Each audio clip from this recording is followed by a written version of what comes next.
and go live now.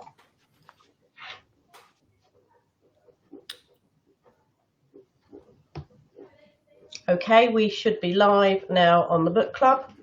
Yeah, we're live on the book club, so I just want to say hello to everybody. This is the 13th episode of Tracy Talks To, and I am delighted to be joined by Chloe, Cara and Will, who are going to introduce themselves to you now and tell us a little bit about what they do and what their books. So Chloe, if I can start with you, please. Hi everybody, I'm Chloe Esposito. I have a trilogy of novels out called Mad, Bad and Dangerous to Know. At the moment I'm writing a new screenplay, which I'm really excited about, and it's great to be here. Thank you, Tracy. Cara. Cara writes DI Adam 40 books, so these are crime thrillers. It's a series. I've got number 5 coming out in April. They've actually been bought now by a production company for TV. I mean, so we'll see. You know, there's no guarantees in that game, but that's very exciting. Exciting. And Will. Hey, I'm Will. I just last year had published the 3rd book in the Detective Sergeant Pace series. Although it's not technically a strict series, you could read the books in any order you wanted. I have 2 books out this year, one which is a standalone and then one which will follow on from that series. Yeah. Lovely, thank you.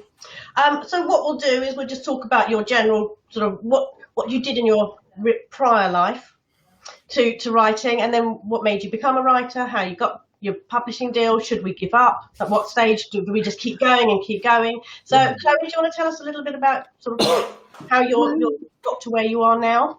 Yeah, I mean, I always wanted to write stories. I studied English at Oxford, and then I didn't write a novel because it just seemed like an impossible thing to do, even though I really wanted to. What did I do? I went into journalism for a couple of years, in fashion journalism and styling, and then I taught English literature for a couple of years with drama, and then I was a management consultant for like 4 years, writing really dull business reports to the HR directors and CEOs, and it bored the shit out of me. And then I think I just cracked when I got to like age 30, and I was like, okay, I don't want to do this. And I did a really cool creative writing course at the Faber Academy called Writing a Novel, which I loved, and I recommend to anybody who wants to write a novel. And it was Richard Skinner, who was my tutor, who's like the book midwife. He's helped, I mean, like 70 plus people get publishing deals, and it was just a great course. And I got an agent off the back of that and published a trilogy with Penguin Random House, and the last book came out last October, so now I'm moving on to screenplays because that's my new obsession. Okay, thank you. Cara? Well, I did English at Oxford as well, though obviously a lot longer ago than Chloe did. I went into the city to start with, so I started with numbers, which was a slightly strange decision, but it was fun at the time. Then I ended up in PR, and then I eventually went freelance as a copywriter. So I suppose I was veering back towards my first love all that time in a big loop. I think being a copywriter teaches you quite a lot of useful things. I mean, it teaches you about deadlines and getting on with it, whether you have an idea or not. And so it's a good discipline. And I started thinking about wanting to actually write novels only relatively recently, I suppose. And the 40 series, the first one was only out in 2016, but that was a bit of a dream come true moment, really, because that actually went to auction, the first one, and then it got to be a Richard and Judy book as well. So it sort of went off like a bit of a train then. So I was really, really lucky. But I'm a firm believer in the fact that you earn your luck, you know, and one of the ways you earn your luck is hard work. And so, yeah, don't give up, keep going. You'll get there in the end. It's a bit like being a snowplow. If you can't find one route round, try another one. Thank you. Will? Well, I did not go to Oxford and study English. I was like, I didn't do uni. So I know. Why am I in this group? Well, when I was younger, I was scouted to play professional rugby for Bath. I wanted to write plays at the time, and I thought, oh, if I end up becoming a rugby player, no one's ever going to take my writing seriously. So I didn't do it. went to university, studied theatre, and while I was there, I read a book, Fight Club, and I thought, this is crazy. I can't believe you can write a book in this way. And I thought, I'm going to change. I'm going to try to write a book. Then I finished university. Obviously, didn't, I was writing and working, selling computers, and just a little bit of me was dying every day. But I did eventually, I got made redundant. I thought, I've got to just write now. I had 6 weeks. I wrote my first book, and it was, they were Random House before they were Penguin Random House. They bought it and asked me to turn it into a series.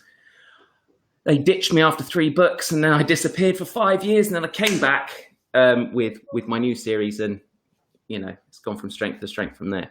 Yeah. Great. Well, we're going to talk about all of your books. We'll talk about Chloe. Chloe, we're going to talk about you. I was just saying before we came on air that I'm reading the 3rd in the trilogy of your Mad, Bad and Dangerous to Know. And it doesn't take much. No, it does take a lot to embarrass me. And this one, I am just cringing from, I am being told to shut up while I'm reading it because I'm laughing out loud. I've gone all hot under the collar and all flustered, and it could be menopause. It might be a hot flush, but I have to tell you, if you like your characters, sex mad serial killers that's got an obsession with cock, I probably think that's the best way of describing her. Yeah, I'm not sure if that's the tagline. That's the new tagline. It might be, it might work. It's outrageous. It really is. And now I've met you, I'm actually a bit concerned because now I'm imagining, is this because I was always told that you should write what you know? Is that not right? So, when you're writing this, you can tell, you'll have to explain to everybody a little bit about the series and what it's about. But how do you get into her head, and how do you not laugh? Tell me all about Alvy, please. So she's so much fun to write because she does kind of all the naughty things that you're not allowed to do and you're not supposed to do, especially as like a good girl kind of thing. So she's just amazingly entertaining for me to imagine the kind of things she gets up to. And she is, as you say, a sex mad serial killer. But I wanted to write this badass anti-heroine as a kind of feminist statement, because you always see the guys getting these juicy roles where they're the villains and they do all these terrible things and, with the body count and like womanizing and everything. And I just thought, let's have a 26-year-old girl doing that and just having fun with it and being really irreverent and like a ton of black comedy and doing these really, really awful things. But I kind of felt like if you can laugh along with somebody, you're kind of cheering them on and you're rooting for them. Even though they're basically a monster. That's a really interesting character.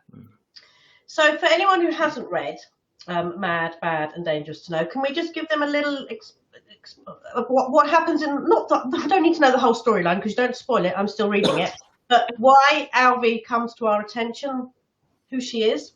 So in Mad, we meet Alvy, and she's the kind of evil identical twin, and she's got this super rich and successful twin sister, who's married to the man of her dreams. And Mad is kind of like the origin story for a superhero, because you find out how she becomes this serial killer who's basically her superpower is killing. And it's the sort of background, like how did she become so cynical and like jaded and evil, basically. So I quite like to sort of think about Mad as her, like the becoming of Alvina Knightley, if that makes sense. So if anybody hasn't read them, I would strongly recommend them because they certainly make me laugh. They're very, very entertaining. Now, Cara, I was introduced to your books by a mutual friend, a Mr. John Mars. Oh, lovely John. He doesn't need any more airplay, believe me. He is loved and idolised everywhere else I go. So let's just forget him for a minute. But I would like to acknowledge the fact that he told me about your books. And I was on a cruise and I started to read book 1. And I did something I don't often do. I immediately because this was 2 years ago, I then downloaded the following 3 books and I read them back to back. So I don't do often. I really don't, because sometimes you need a break. And then I was very, very excited when book 4 came out, and obviously I've also read your latest book, and it was marvellous. And I love them. They are so original. It's so difficult to get a police procedural series that is different. Adam is a very interesting character in himself. Most police detectives are flawed, or they're damaged, or they've got history, and he does. We're not going to say he hasn't. But I love the fact that you also use social media in your telling of your story. There's going to be tweets, and there's going to be news flashes, and there's going to be, so it's really a brilliant way of bringing everybody's opinion, everybody's side of the story. So where did he come from, and tell me more about him? Well, thank you for all that. That was really lovely. He was sort of a accidental byproduct, really, if I'm honest, because Close to Home, the first one, started out thinking, I mean, I didn't know it was even going to get published, never mind that it's going to turn into something more than that. So really, I had no big plan in my mind about him or anything. In fact, that story started with the twist, which I won't spoil for anyone who hasn't read it, who might want to. But if you have read Close to Home, you know exactly what I'm talking about. And it's a novel which hinges on a massive twist at the end. And that's what came to me first. So I was then having to put together a story that would lead naturally up to that twist. And because it's a story about a missing child, a little girl who's called Daisy, who goes missing, she's 8 years old. And because it's a story about a missing child, I mean, these days, any time a child goes missing, it always plays out in the public domain. And we've all seen it happening on social media. If a child goes missing, people commenting, people feeling able to comment, even though they know absolutely nothing about the story, and being extremely judgmental, quite a lot of them. So I knew that was going to be a part of the story of Daisy. So I decided to try and make a virtue of necessity and brought those voices inside the book. So they are actually, if you like, they're like a Greek chorus, really. They're sort of standing to one side and commenting on the action as we go along. And some of them are a bit more perceptive than we know at the time, that we realise, in retrospect. So having done that bit, I realised, of course, again, there was going to have to be a police angle to it, because it was going to have to be investigated. And so Adam really sprang from that. I mean, Adam came along as a sort of a necessary part of the machinery of that first book. But I've been really lucky in him in that people do seem to like him. He gets lots of marriage proposals, which is really sweet. He's not real. Do they not realise that yet? I know, it's quite sweet. And I'm quite fond of him as well, as you can imagine. And I write him in the first person as well. So it's like he sits on my shoulder, and that's quite nice. But so he's into his 5th book now. And I know, I'm sure Chloe and Will will agree that if a character starts to work, they do take on a life of their own. They start doing things that you weren't expecting them to do, or have a past that you didn't know was there. And I know it sounds mad, but I mean, any writer will tell you that starts to happen. And that's part of the fun of writing a series. And again, I'm sure Will knows this, and both of you will know this, that you got the characters go from book to book to book, and you can come back to them, and it's like meeting old friends. And that's part of the delight of doing it. Can I just publicly say, before we go on, thank you. And you're going to know exactly what I'm going to talk to you about. In the beginning of book 5, you've done something that nobody else has ever done, and that is you do a little family tree for us of the main characters, reminding us of who they are. It's like a little, and I said to you at the time, I've got the memory of a goldfish, and I read so many books, it's really hard to remember who's married to who's doing this. And at the beginning of book 5, oh my gosh, you've given me an entire 2 pages of who is who. Yeah. And just thank you. I mean, I wish everybody did that. Well, I mean, thank you for saying that. I mean, that's so sweet of you. But I didn't think of it as groundbreaking at all. I mean, if you look at the 18th century novels, they do that all the time.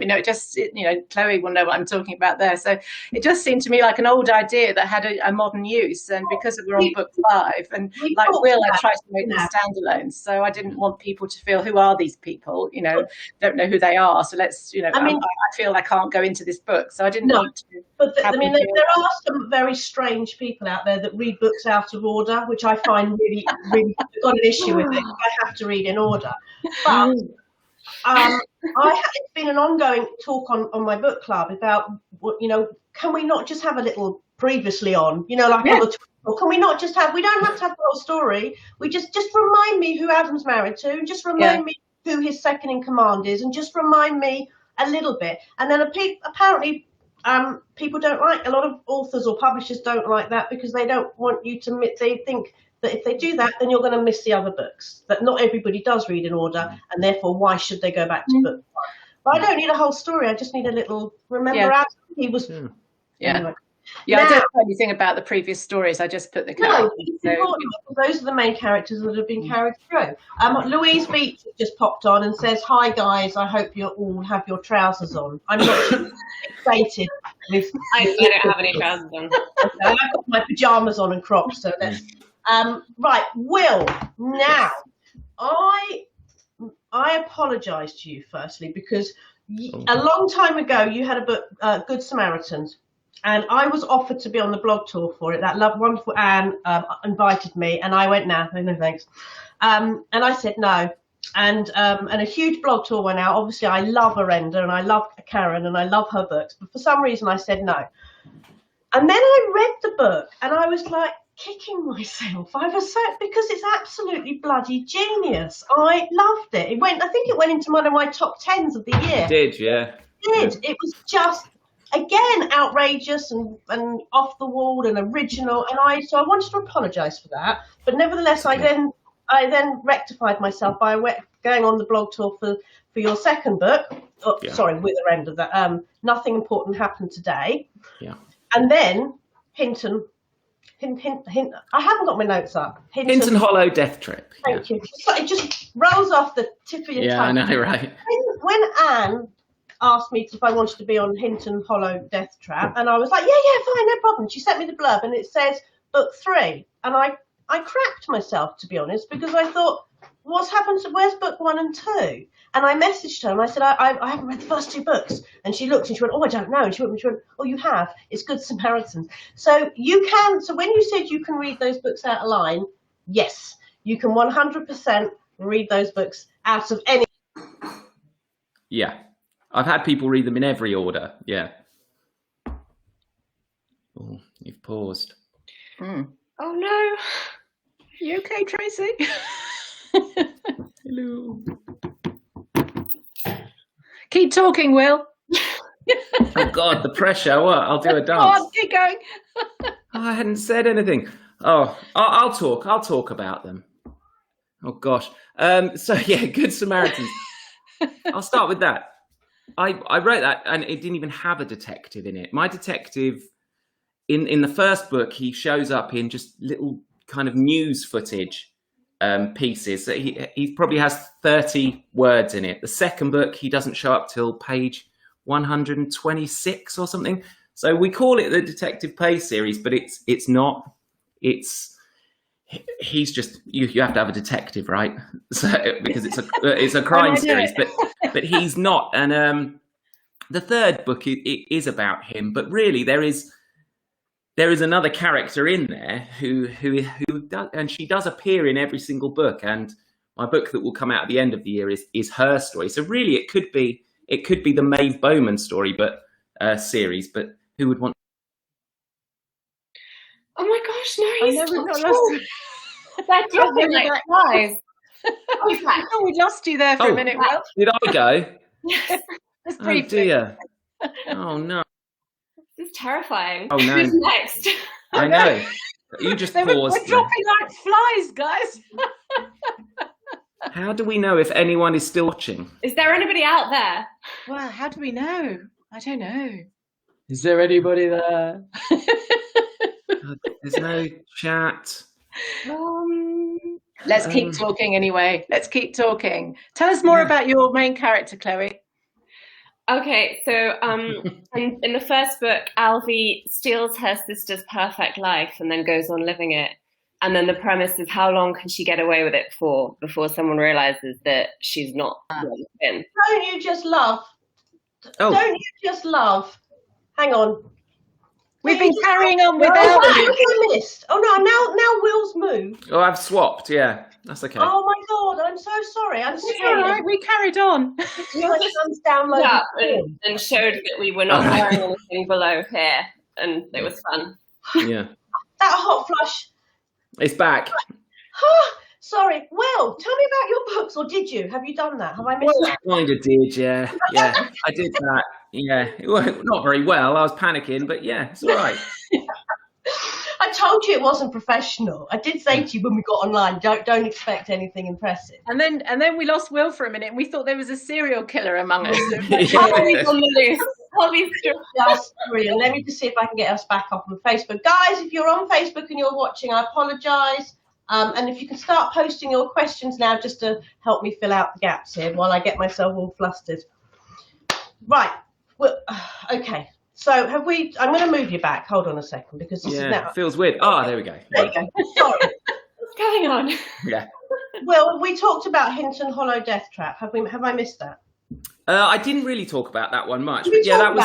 Because that is weird.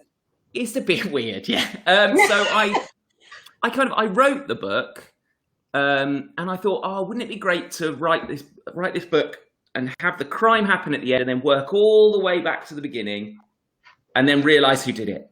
And I did that. And it was really difficult. And I gave it to a publisher. This was years and years and years ago, and they said, "Don't do that.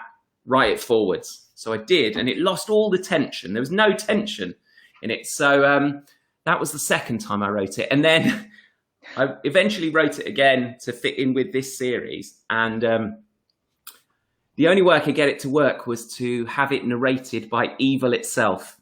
I don't know how I came up with that. So it's narrated by a concept. I know. And luckily, Arenda is very open to me being a bit wacky like that. So it's not to everyone's taste, but it was incredibly fun to write in that way, as evil. And make evil like a nice guy as well, with just like some groovy ideas. Yeah, I love it. It was almost as if you'd been smoking something, medicinal whilst writing, or you were just absolutely off your tits because. If my glaucoma plays up now. Yes, whiskey is my creative lubricant. Yeah. Was it because it was so out there and so different? Did you get what kind of feedback did you get from readers?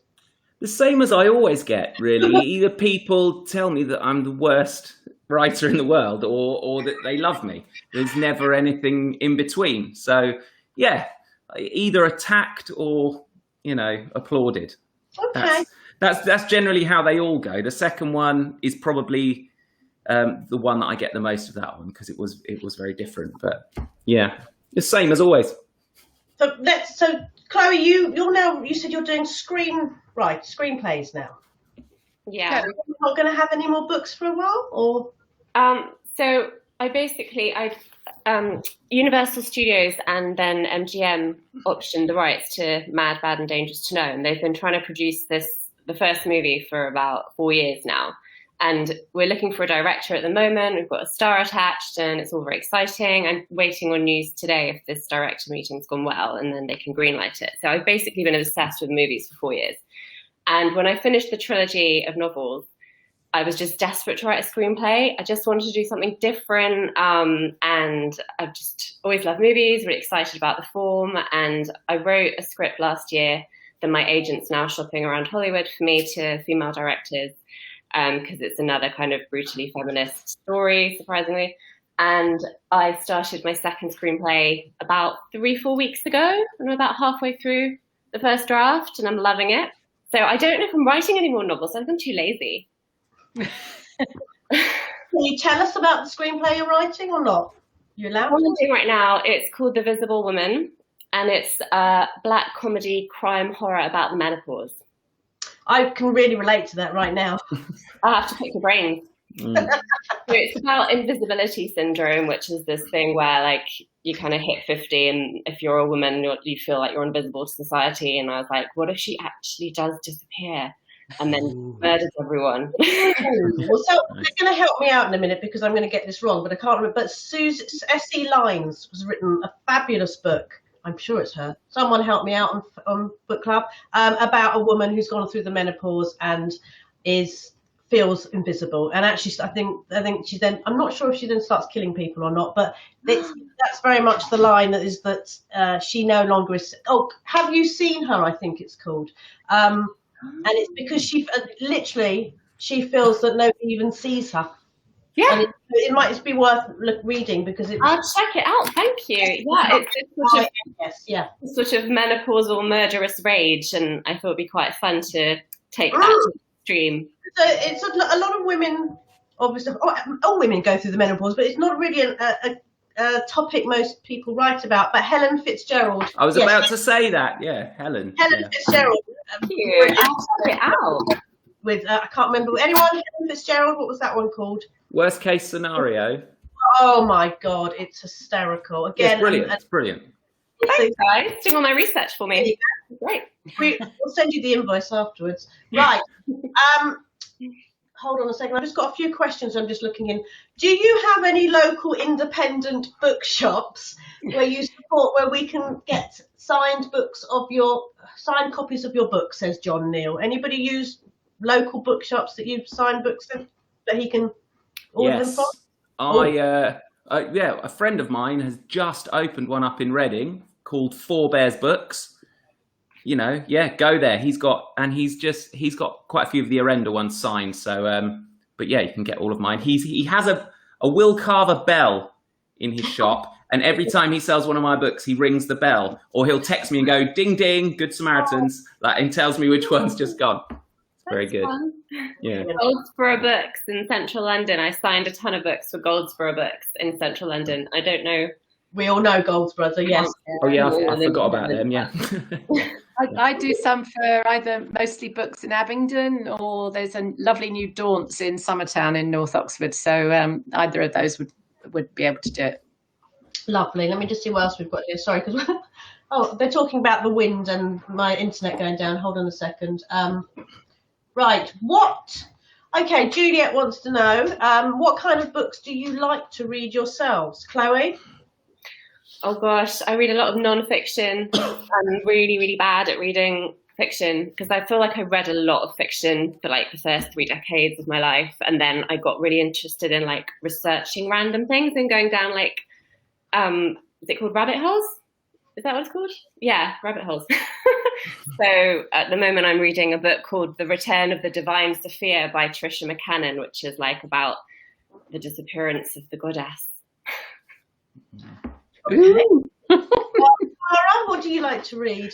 I always read a lot of crime. I did before I wrote it, and I still do. And of course, I'm sure, but like Chloe and Will, I get sent a lot of books as well. So it means I've always got a pile of lovely things. So yes, I've just finished the latest Jane Casey, which as usual is excellent. So yeah, that's what I tend to read. Yeah, Gillian Alistair. She says, "I'm loving this. Tracy for opera." Tell me about your security, Will. Has Daddy cut you off security, or and what? Oh right, yes. Oh, I see. Hello. Yeah. Hi, sorry. I'm back in right. the What are you reading at the moment, Will? Nothing. I'm editing a book. I'm like, I'll just do 2 books a year. I want to up what I'm doing. So I'm not reading as much. I've got a pile as well. Like obviously you get sent books, but I don't read a lot of crime. I never have. And I do, obviously I read the ones I get sent, most of them if I can. But I don't know. I'm still catching up. I'm still in all those lovely writers who lived in Paris in the 20s. I'm still kind of catching up on that stuff. So I'm nowhere near what's coming out now. So yes, I that's what I read. Treats. You've got some real treats. Well, let's go back to Cara. Let's talk about book number 5, which comes out when? Because I read it a long time ago. It seems obviously COVID has delayed so many publication dates. Yeah, absolutely. Everything's sort of drifting a bit in flux. But yeah, it's coming out the end of April now. Oh, so that's not long. Can you tell anybody? Can you tell us a little bit about it? Obviously, I've read it, but sure. It's called The Whole Truth. And this one, as is often with the Fawley books, there's two parallel cases going on. The one that starts us off is actually it's another way of looking at the Me Too movement, because I always like to look at a topical issue if I can, but this time it's not Me Too, it's He Too, because the person who's alleging the assault is a young man, and the person who's allegedly attacked him, sexually harassed him, is his professor, who is an older woman.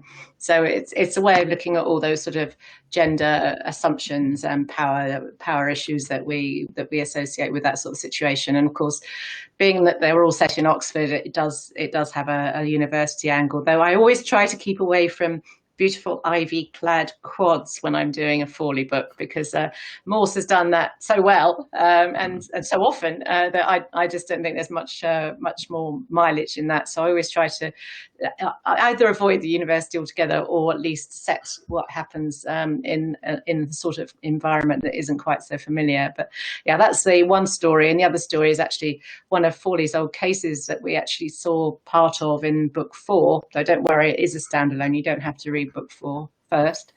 But the roadside rapist case, which has come back to haunt him after 20 years, he was instrumental in putting that criminal away. But he's about to be released, and he's bent on revenge. So that's the two stories in the book. Now, when I was doing my detailed research, which means quickly fly onto fantastic fiction and Goodreads, that's about as far as it gets. Did I see another book's coming out? Did I just see another? You've got another book? I'm writing the 6th one now. Yeah, right. So that's called Come to Harm. That'll be out next year at some point when I finish it. But right. Like most writers, I'm finding things a bit slower going than normal at the moment. It's not the easiest environment to be trying to write in. No, definitely not. One quick question from Janet. She wants to know, do you write at the same time every day, or do you have a special place that inspires you? Chloe? That'd be nice. I have been writing when there are no children on me, mostly. And I have to sort of sofa surf around the house where there are no children, or my husband's really loud on the phone for work. He's like kind of shouty, so I can't be in the same room as him if he's on a call. So I'm usually just like on my laptop, sometimes in the loo with the door locked, just trying to get 15 minutes. You know what it's like. Not very inspiring. I wondered why I didn't have kids. Do you have a specific time to write, Cara, or do you just when the inspiration grabs you, or are you quite... Always in the mornings. I'm gassed by early afternoon, so if I don't get something done in the morning, I won't get anything done at all. So I'm pretty disciplined about trying to do something most days, especially at the moment. Routine is important at the moment. And Will, with 5 kids who have just gone back to school. Yeah, I'm the opposite of that. I can't do anything in the morning. It's all late at night. Sometimes I don't start till kind of 10:30, 11, and I'll just go for like 3 or 4 hours. Just, I'm a late night guy. But I did at the beginning of this lockdown, I tried to kind of set the kids up for their work and try to write. And I pretty much realized that I just had to not do that. Just, just focus on them and then do it all at night. Because sometimes you find a pocket in the day to get an extra bit done, but no, it all happens late at night for me. How do you stay up past 10 o'clock? That's a secret. I don't know. I have energy. I don't know. It's the only time I can do it. If you want to do it, you'll do it. And that's the only time I can. So I do. But now you said you've got 2 books coming out this year, Will. Can you tell us about them, please, and when they're coming out? So the first one, which is this kind of standalone. So basically, every time I write a book in this series, when I finish, I want to get away from the series. So I'll write something for myself, like another book, half a book, whatever, just to get away from it. And then I can come back to it fresh. And I've never really had anything that I thought was worth then giving someone. But this one, The Beresford, is just a real fun idea I had. It's about an apartment building run by this old lady who's been there for hundreds of years. This woman moves there from kind of a small town. It's just outside the city, the guy opens the door at the beginning and he's just killed his flatmate 60 seconds before she arrives. They form a relationship. Eventually, one of them ends up killing the other one. 60 seconds later, a new housemate arrives, and we're kind of figuring out why that happens. It was just fun. It was fun, but I enjoyed it. It's not as dark as my normal stuff, but yes. And then later in that comes out in June. It comes out like the day of Harrogate Festival, I think. If that happens, fingers crossed. And then I think November is the second one, which is Psychopaths Anonymous, which which will follow on from. You could read it as part of the series. Again, it's this the Maeve character that kind of threads everything together. Yes, it's told from her point of view. She's a nutter, and but she's trying to kick the drink. She's been going to our AA meetings, and she kind of figures, why is there nothing for people like me? Why is there no group for psychos to meet and talk their issues through? So yes, that's what that's about, and it's dark but hopefully funny. But we'll see. I'm 2/3 through that at the moment. Are you laughing while you're writing it though? Yeah, I really love writing her because she's a real drinker, and she's obviously, she doesn't have too much empathy, and it can make for some real dark humour, which I like to put in there just to contrast with all the shade, Yeah. Janet wants to know: do you base any of your characters on people you know? Do your family and friends ever recognise themselves in your novels? I'd be worried, Chloe, if anyone. They're all just real people. It's actually non-fiction. No, it's not based on anyone I know. I just have a really fucked up imagination, I guess. I promise it's nobody I know. Cara, has anyone ever said, hang on, that's me? No, they haven't. So I do always put because I have such a vast cast of characters, because there's witnesses and all sorts of people, so I'm always in pursuit of names, so I'm always putting people's names in, even though it's not them, it's just their name. And there was a particularly glorious moment when I told a friend that she was going to be an appropriate adult, and she just fell about laughing. The last thing she thought she was.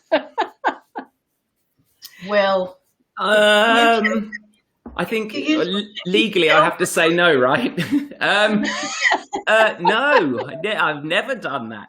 I think I had like a really small scene in the first book I wrote, Girl 4, in a strip joint, and someone said to me they thought I'd based the stripper on someone, and I was like, I hadn't. It was all in my imagination. But I don't think I've ever really solely based a character on someone that I know or have met, but there is a boss at the IT company in one of the books who he's an arse, and I did take a lot or some of that from an IT boss I used to have who was an arse.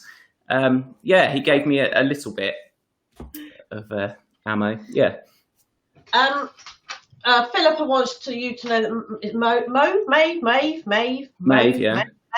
Maeve is phenomenal. She said it a couple of times, so obviously she's trying to get my attention here to let you know that she's one of her favourite characters. She's a good, strong female lead. Yeah, she's great. You'll like Psychopaths Anonymous then, because she's gonna go to town. It's so much fun to write her. Yeah, I love it. I think when you guys are having fun as readers, we can tell, and we enjoy it as much. I mean, as I said, I was just laughing last night whilst reading Dangerous to Know, and he was screaming at me as usual. He's here as well, but I have to be quiet. How do you deal with negative reviews? Now, obviously, you're going to tell me you don't ever read your reviews. You never look at Amazon. Can you turn the volume off? You never ever look at anything like that. Chloe, obviously, even the Bible has got 1-star reviews, so we have to accept that there are people that like to. How do you deal with the negativity? So honestly, for the first book, I did look at the reviews, and it was totally Marmite. It was such a level hate book. Like, some people absolutely loved the character, and other people just didn't like her or didn't get her or just hated her. I mean, luckily most people did love her, but there were a few that didn't. So I think after that initial book came out, I just didn't really look at the reviews anymore or read the reviews anymore, because it just hurts when people don't like it. So you just don't want to put yourself in that position. So you can just assume everyone loves it. It's good advice. So they're telling you they don't like your baby, sort of thing, isn't it? So well, maybe, yeah, exactly.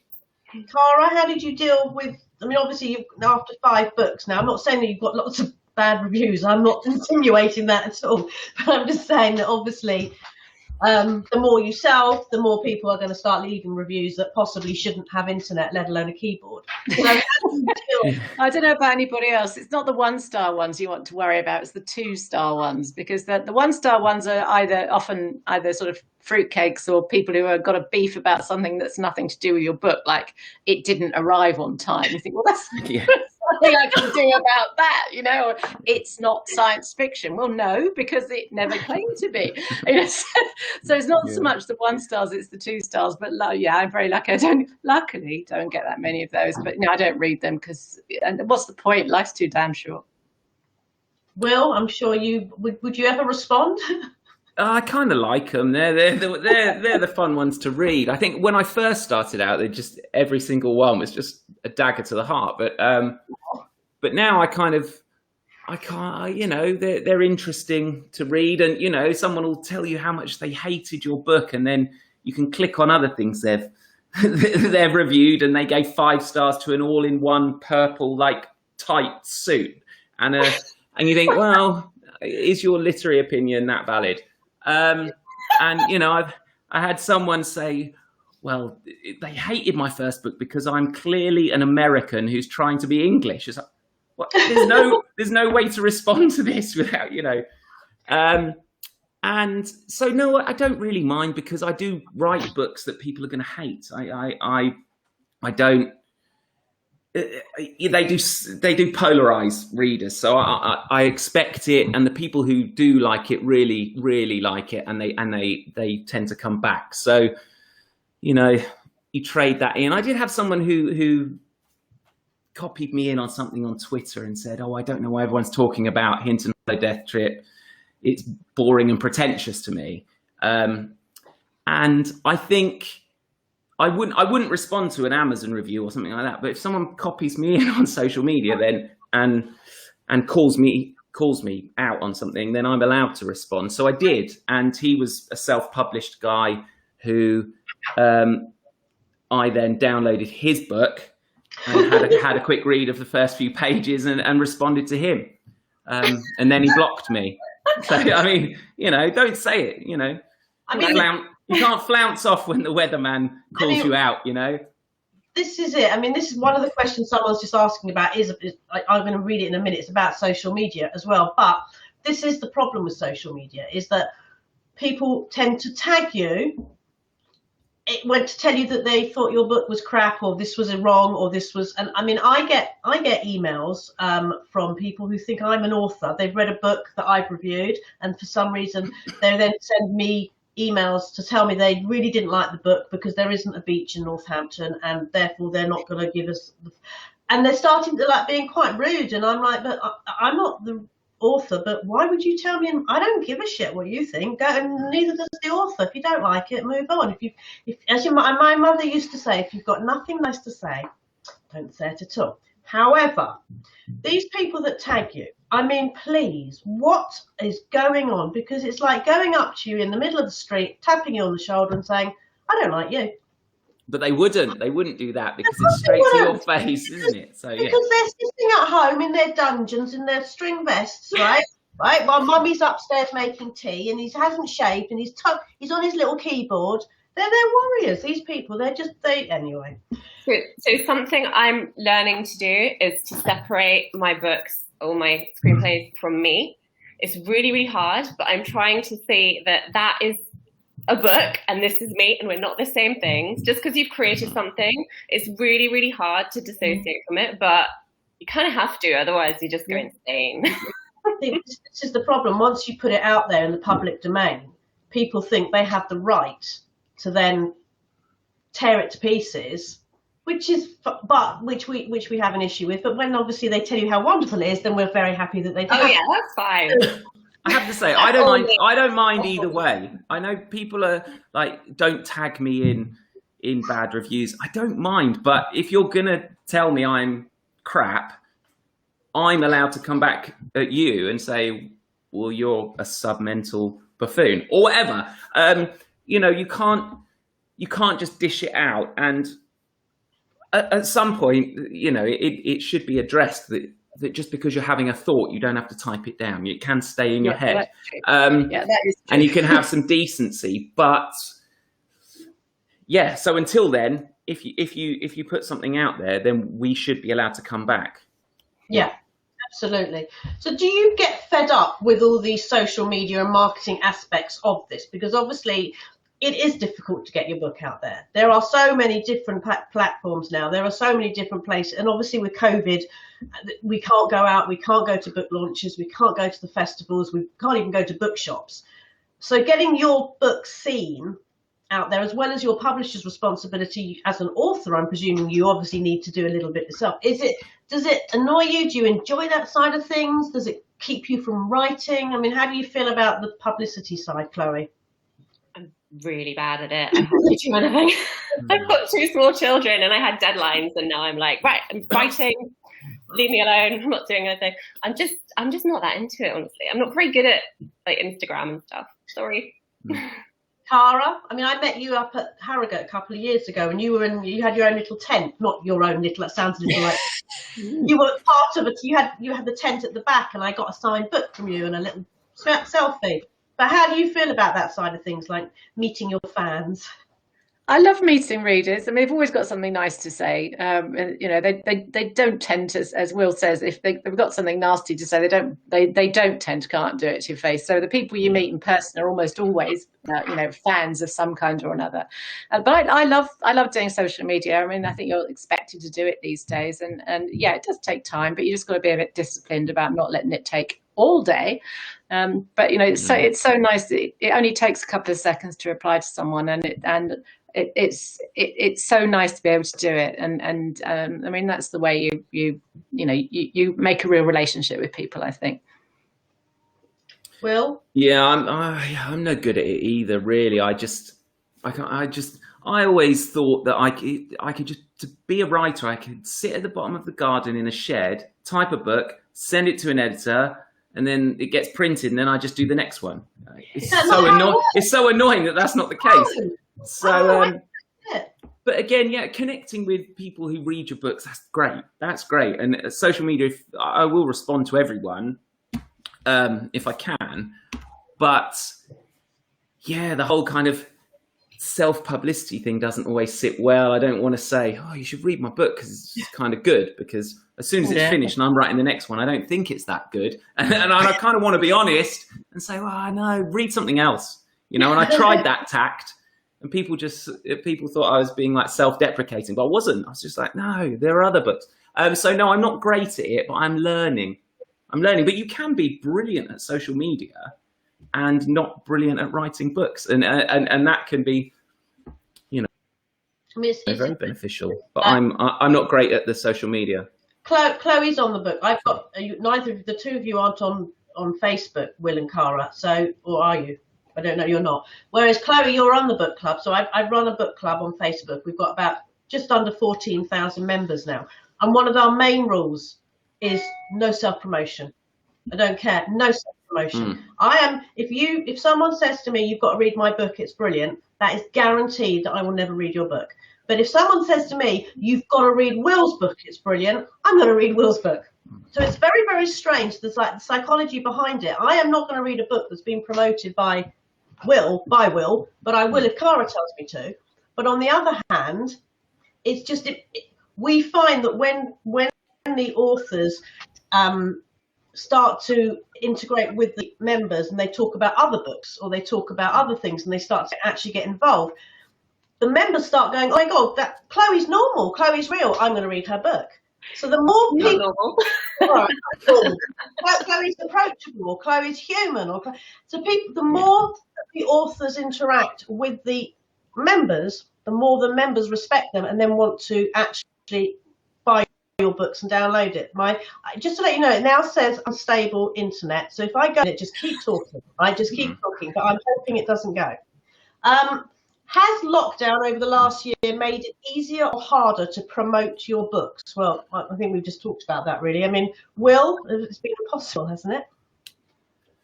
Yeah, I mean, because I'm with an independent publisher, we rely kind of a lot on social media and that thing and blog tours. So I guess not a lot has changed in that, but it's people being able to go out and get it because, you know, independent bookshops are shut, and so you end up, everyone's off to Amazon or whatever. So I don't know. I think people are talking about lockdown more than they're talking about books. I don't know, but book sales are up, so who knows what's going on. There's no live events. That's the thing. That's the fun bit, isn't it? When you go and have a live event and you meet people and you talk to people in real life, and none of that's happened. That was rubbish. Have you ever seen anyone reading your books in public and stop them and go in the olden days when we'd go on a train or on holiday on the beach and people are reading books before Kindles? Have you ever seen anyone reading your book and gone up to them and went, "Excuse me, that's my book"? Would you?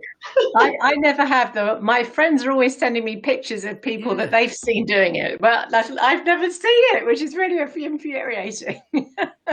Yeah, same. I definitely go up to them and say, "I wrote that." Yeah, me too.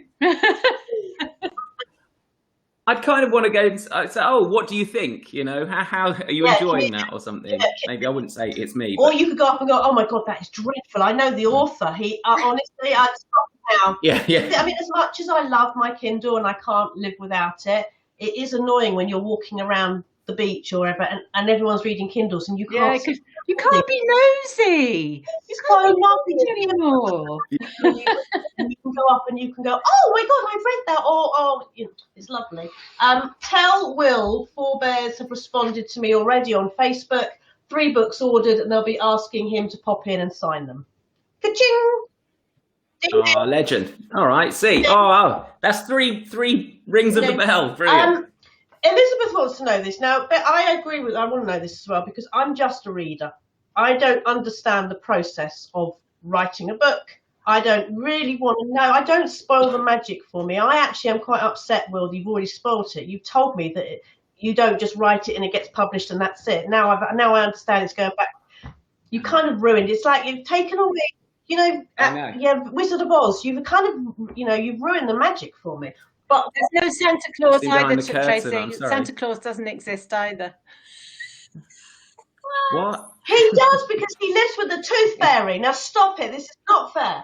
So, how is the work distribution? Is your time mainly writing and editing, or is there a lot of back end work that we don't see? So take me through like your last book. How long did it take to write, and then what happens, Chloe? Oh God, it's all a blur, Tracy. I wrote back to back while having a baby, and I don't even know. I just think I spend my whole life editing. That's it. Just going over the same sentence over and over and over again and changing a punctuation mark. That is my life. Cara, what about you then? Yours is yeah, that's quite recent. I suppose mine would typically be about 4 or 5 months of actual writing, and then at least 2 edits by me. And then it will go to my agent and my editor, and then we'll do another 1 or 2 rounds of editing there, and that will probably take another couple of months.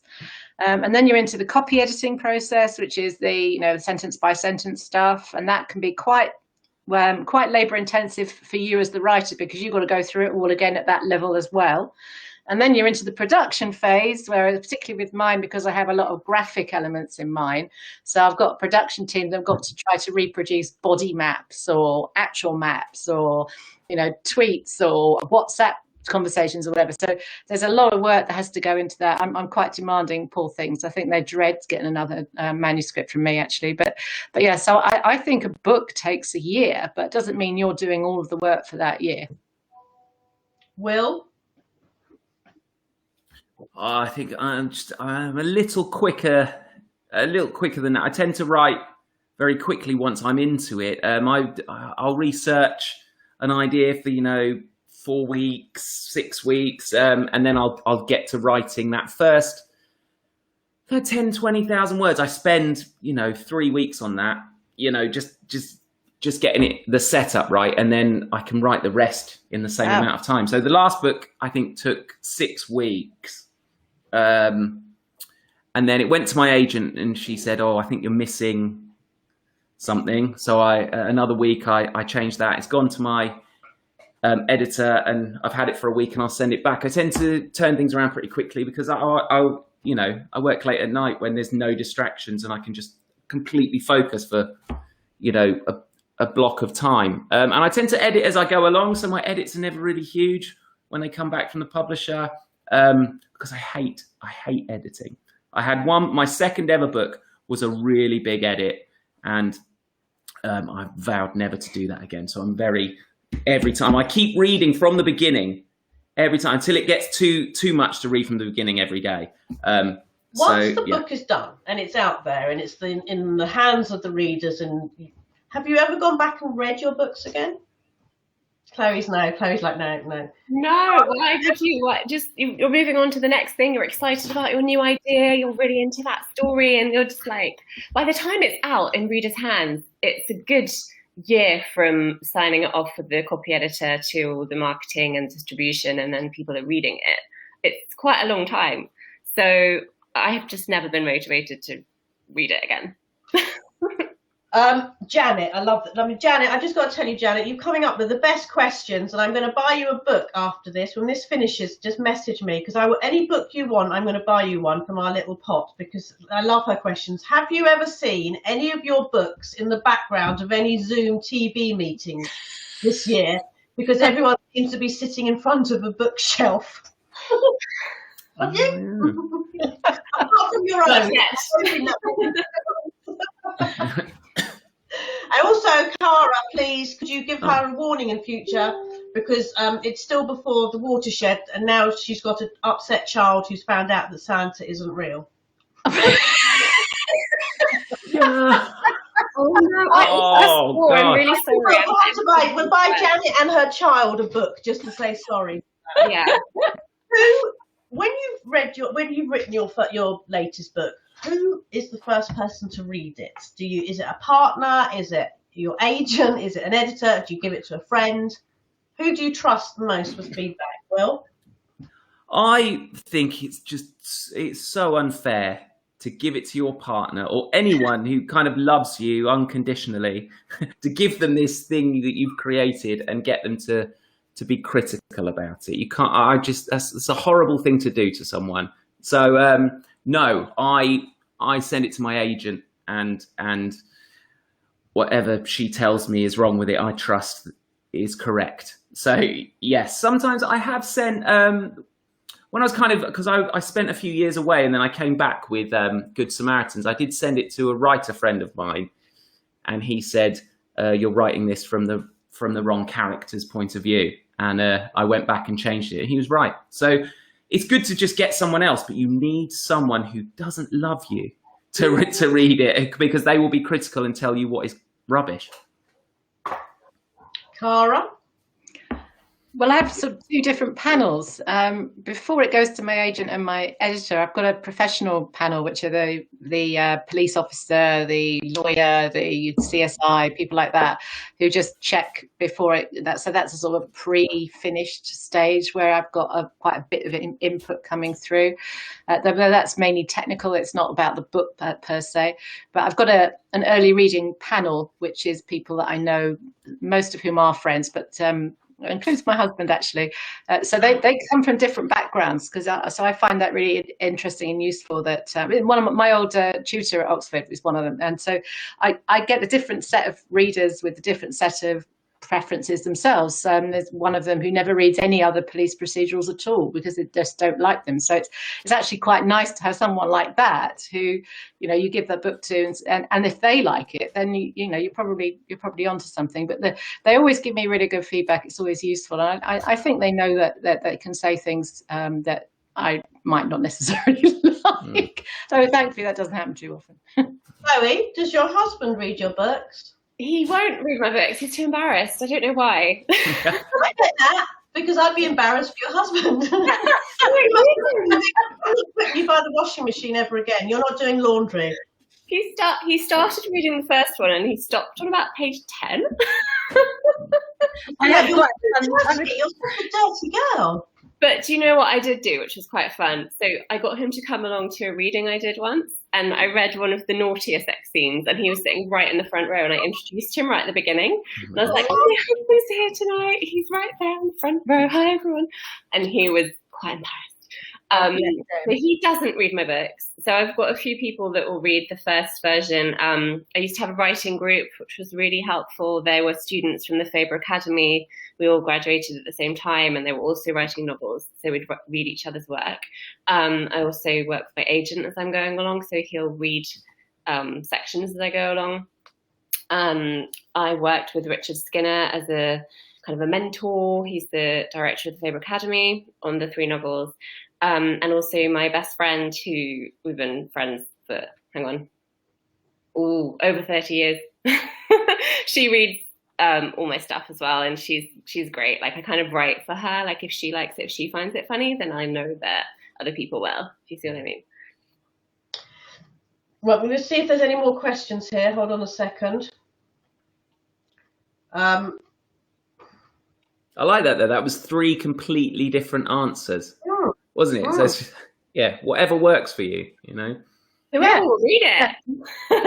Whoever you can get to read it. Can you talk? This is just quite a standard one. Are you a plotter or a pantser? Do you plot? What is your writing process? I plot. Or just see where it takes you. I have huge synopses I work from, because if you're doing a detective story in however form that takes, then you need to know where you're going and how you're going to get there. So yeah, I couldn't possibly start with a blank screen and wouldn't know what to do.